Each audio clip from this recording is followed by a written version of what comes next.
Tomuchingamidza Zvekare vana vaMwari mangwanani ano apo tiri kusangana kuti tisangane naMwari munhu wese anouya kuzogoka simba reupenyu nenyasha dzeupenyu. It's very important to present yourself available. Pane imwe presentation takati unofanira kuoccupy your space in the divine presence.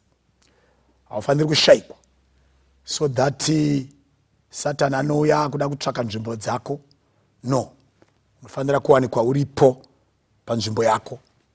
Nhasi uno tiri kutarisa very important part yemaservices edu, Getsimeni Zvekare, Getsimeni again.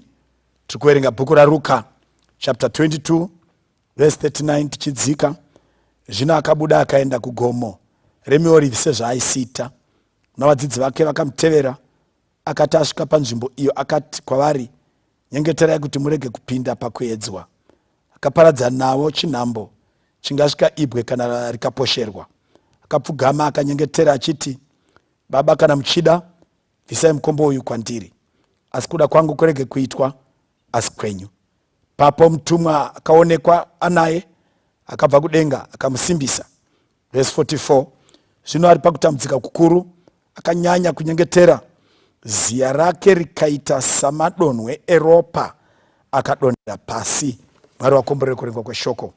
Saka panapa Ruka achinyora anoti akabuda akaenda kugomo reMiorivhi, but mukatarisa Marko 14 verse 32 anoti akaenda munzvimbo inonzi Getsimeni, raive garden mairi maolive aizosvinwa ogadzira oil, ndo maakaenda. Mount of Olives yanga iri padhuze muGetsemani imomo maigadzirwa mazambiringa aisvinwawo achiita majuice emazambiringa, magrape juice. As you can see, juice mazambiringa magrape juice biblically inenge yakumirira ropa raJesu Kristu. That's why tichirishandisa paHoly Communion. At the same time, olive oil chiburitsawo oil chimirirawo the Holy Spirit. Saka tinosangana na Kristu panapa munzvimbo iyi. And remember, this is the last time Jesu asati afa yaanosangana nevadzidzi vake in this manner panguva yekunamata. Hachisi chinhu chakanaka here kuverenga in the record of history kuti the last time yatosangana na Kristu yanga isiri yekuporeswa kwevanhu, yanga isiri anything else but yakanga iri yekunamata. Is it not very important to take note of that? Haana here kuti sira the simplest example yekurarama deakasiya last act iri yekumutswa kwakafa, maybe zvingere zvakatoomera because vamwe vedu hatizvigoni, but akasiya chinhu iwe neni chatinogona kuita kumutswa, kunamata, kunyengetera, kutaura naMwari. Hatarise vhesi inoti zvino akabuda, hatarise izwi iri akabuda. Kuna vanhu vasagoni kubuda mudzimba kuenda kuchurch kunonamata. Vamwe they are so welded and so glued mudzimba dzavo zvekuti kuenda kuchurch hachadi. Jesu akabuda akaenda kunzvimbo yekunamata. Number 2, zvikanzi akaenda. Ndotoda wedhi iroro, akaenda. You have to go. You have to go. Enda kunzvimbo yemunamato. Enda kuchurch unonamata. This time vakaenda kugomo reMiorivhi kuGarden of Getsimeni.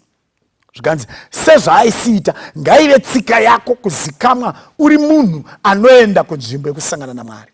Ngaive tsika. Zvikanzi haana kuenda ari ega, akaenda navadzidzi vake naye vakamutevera.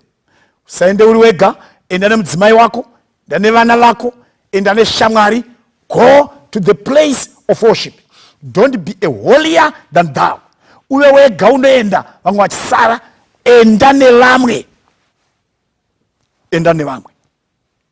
Zvikanzi akasvika panzvimbo akati kuvadzidzi, nyengeterai kuti murege kupinda pakuedzwa. You need to know kuti zviri kutaurwa naKristu, madisciples didn't know kuti ari kuti kudi.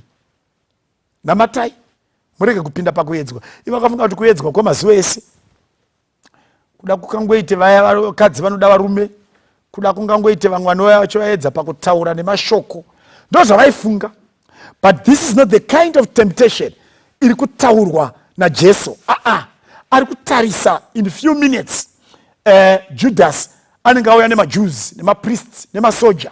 Saka ari kuti nyengeterai murege kupinda pakuedzwa. Nganditaure newe iye nhasi namata, urege kupinda pakuedzwa. You may not know kuti muedzo uchakupinda nhasi zuva risati ravira ndeupi, vhiki rino risati rapera ndeupi, mwedzi uno usati wapera ndeupi. You may not know. Nyengetera urege kupinda pakuedzwa. Ndinoziya Mateo 6 verse 9 to 11 ine kamutsara kanoti musatirege tichipinda mukuedzwa asi tinunurei kuno wakaipa. Saka Jesu ari kuti iye ngatinyengetere tirege kupinda pakuedzwa. Hanzi iye nobva aenda pake, right, panzvimbo yake paakasvika akatanga kunamata, right, ari ipapo ainamata, Baba, kana ndawana nyasha pamberi penyu, mukombe uyu ngaupfuure kwandiri, kurege kuva kuda kwangu, ngakuve kuda kwenyu. Na kuda kwaBaba kwakusiri kwokuti mukombe uyu upfuure, kwaiye kwokuti aunwe. In other words, waiye mukombe wekusungwa, kutongwa nekuurayiwa kwaJesu Kristu. Saka Baba vaiti mukombe iwoyo unofanira kuunwa. pane imwe mikombe yatofanira kunamata kuti ipfuure, pane imwe mikombe yatichanamata kuti ipfuure asi isingapfuuri. The most unfortunate thing, kune vanhu vasati vatombonamatira mikombe yacho, whether ndei inofanira kupfuura kana isingafaniri kupfuura. They have not prayed about anything. Tinodzidza kuti hanzi ari kunamata kudaro pakaonekwa mutumwa. Pakaonekwa mutumwa ainaye achimusimbisa. That's the only moment I hear about an angel yaisimbisa Kristu. The other moment, ari murenje, ari kunamata 40 days and 40 nights. Achiedzwa na diablos.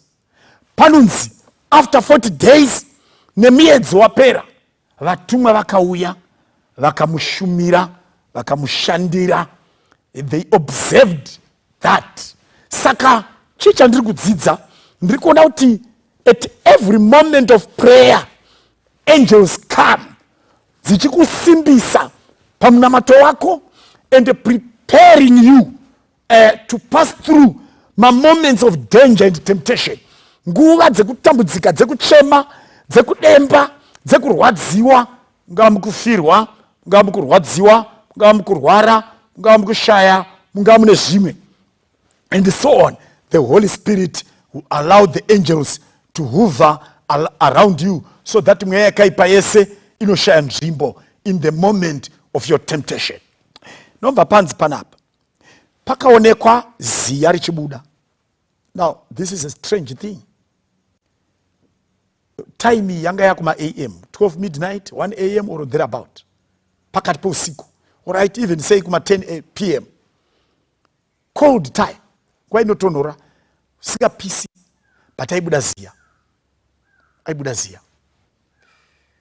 and not natural ziya, but rairadza kuti iropa rakasangana nemvura. Now the explanation is simple. Vanhu vanozvimba makumbo, one of the major reasons ndezvine zvakanganisika kumwoyo. Mwoyo ukakanganisika, hauchagoni kupamba ropa richienda kunzvimbo nekucirculata around. Saka ropa rinonoungana panzvimbo 1, mvura inonoungana panzvimbo wozvimba, right? Saka kana maibuda mvura yakasangana neropa, it explains something had happened to his heart. That's why mweya waprofita Enoch, nekurwadziwa, pain yechitema chaakanga asenga, mwoyo wake wakatsemuka. Watsemuka pakabuda mvura yakasangana neropa. You know, munhu anonzi aita heart failure and so on. Do you know kuti mwoyo unomboshingirira to fight, to continue basa rawo?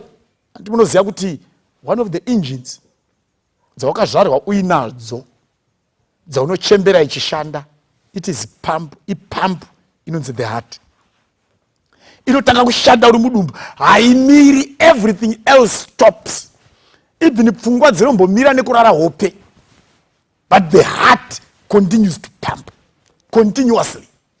Saka mwoyo ukangovhiringika, that's the end.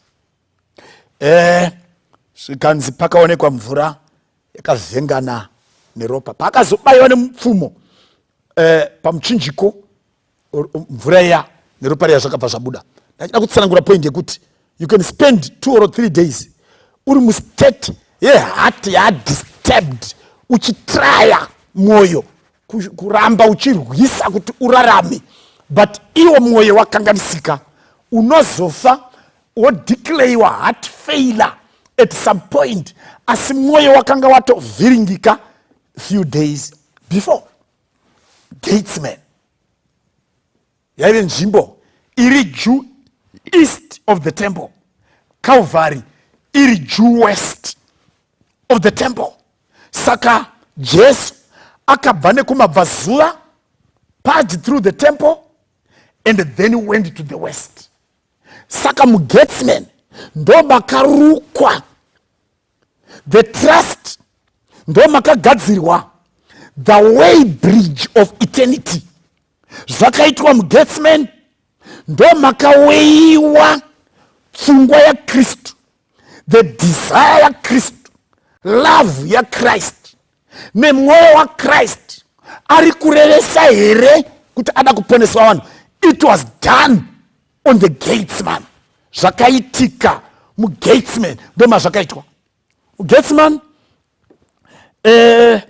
tinoverenga naKristu, King of Kings, the Lion of Judah. But in Getsemani, the lion was turned into a lamb. It was not the lion, it was the lamb. He handed himself over. It was in Getsemani.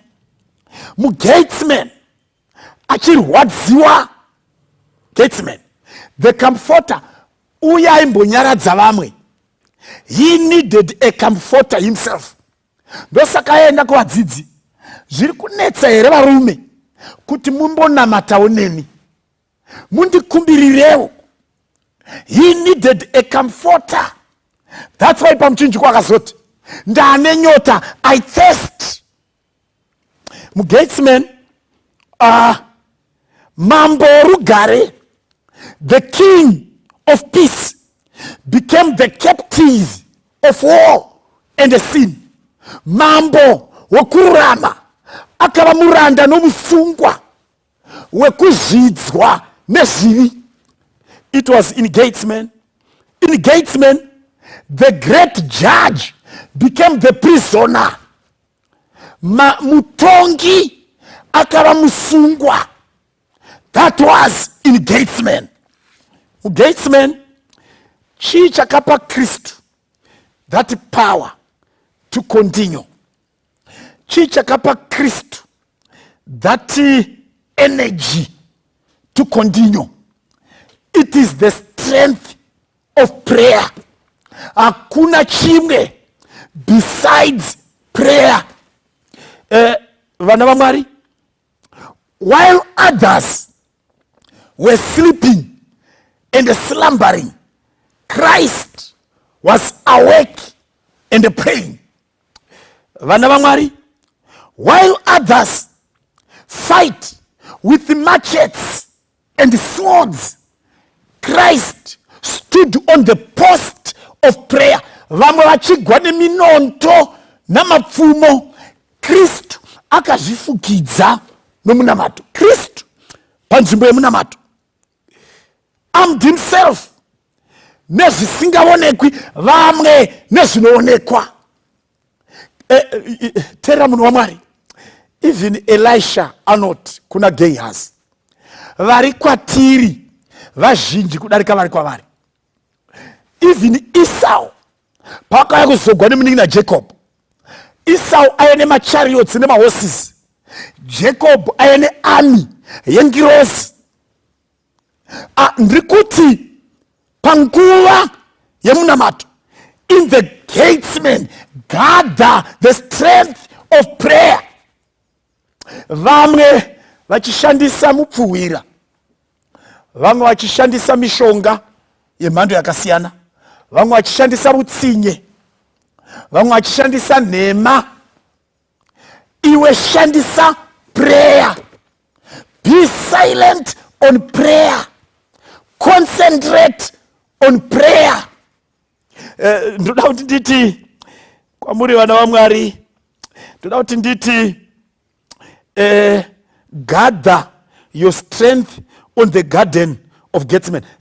Gather strength yako mu strength yepa Getsemani. Strength yepa Getsemani, it's nothing but prayer.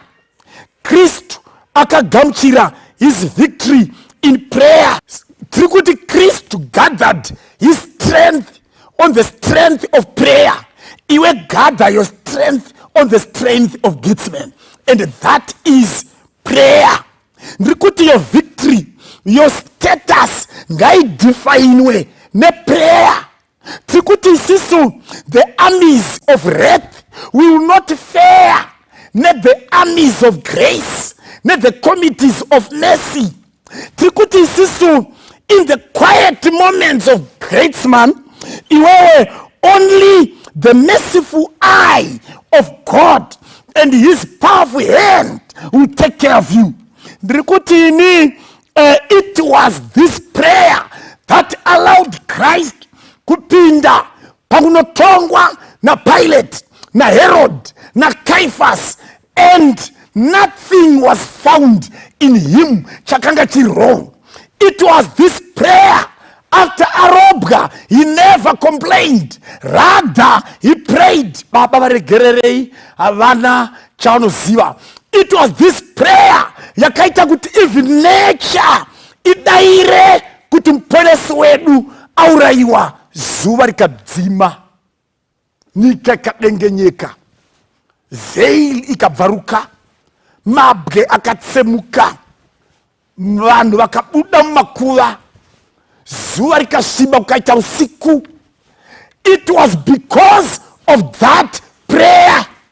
Munguva ino, may I ask someone, may I tell someone, may I request someone to believe in the strength of Getsimeni. That is prayer. Ndo zvakaita kuti even pa resurrection soldiers could not stand pa dombo ra Jesu Kristu. Even pa resurrection dombo rakanga rakavhara rakakwatanuka. It was the strength of the prayer of Getsimeni. Dai Mwari vanga kukomborera, vanga kuitira zvakanaka. Can we go together on the post of prayer? Can we meet pa Getsimeni and gather the strength ya Getsimeni? Tifukidzwe nesimba romunamato, tiwande mumunamato. Jesu wangu mudiwa, ndinouya kuneni, mananda andibata, chiriko champupuri, ndivigeiwo muponesi, dakara kwa nyarara. Ngatinamati. Baba wari kudenga tinomutendai. May the story from the Lord's Supper, the last Holy Communion, you decided to go via Getsimeni.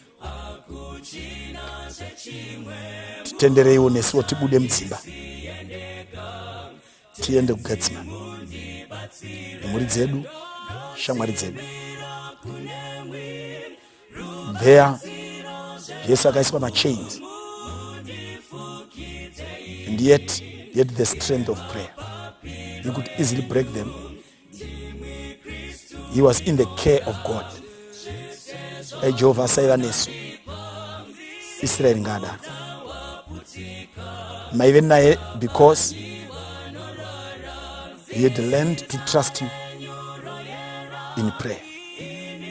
Nesuwo tinotsvaka batsigwa nemwe kuonekwa panzvimbo yemunamato. Vaine vana venyu mukukumbira kwavo, zvese zvavanotsvaka as they come to the post of prayer. Vanzwei, vamwe vanoshayikigwa nehama, vamwe vanorwarirwa, vamwe ndivana baba vatambudzika mumabasa, vashaya chokupa mhuri, vamwe ndivana mai tambudzika nekuchengeta vabereki, kuchengeta vana, hazvikwani mumba, vanozvikombera nemamwe madzimai, vanoona vasina chiro. In the strength of Getsimeni, the place of prayer, tinovaisa pamberi penyu, inzwai kunamata kwavo. Toda kunamatira komana nevasikana in the modern challenges, advanced challenges dzinovaita vex their world views, maonero neunderstanding yavo yeupenyu inogadzikwa nowakaipa. Vabatsirei in the strength of prayer, kuva neview yaKristu nepfungwa yayo naKristu. Kunamatira tungamiriri in different places, my business people in different places, nemachallenges economy nenguva dzatiri kurarama.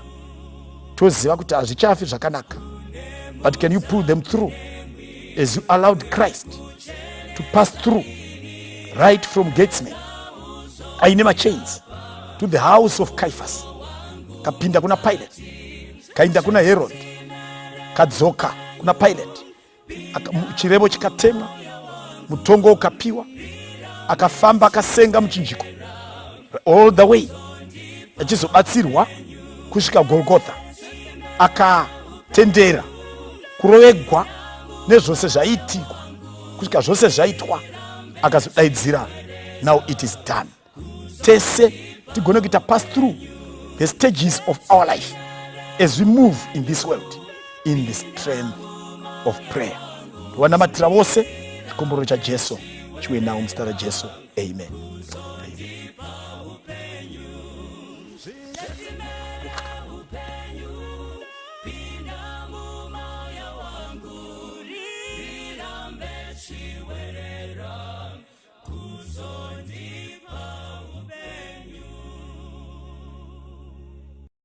Tine ukama tine kufara kuza miramu mawaka ake chikamorero runyararo kuza miramu mawaka ake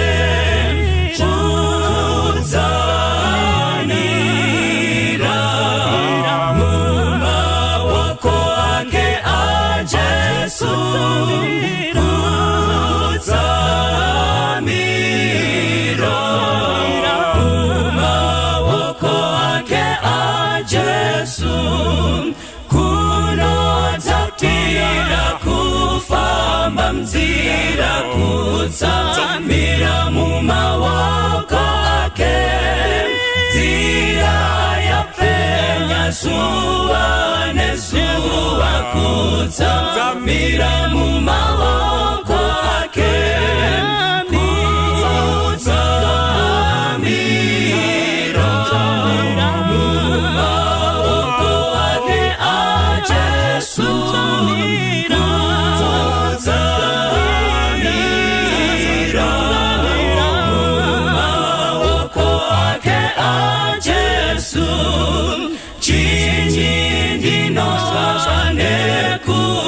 zira kutsamira mumawoko ake geru nyararo ntenzi wape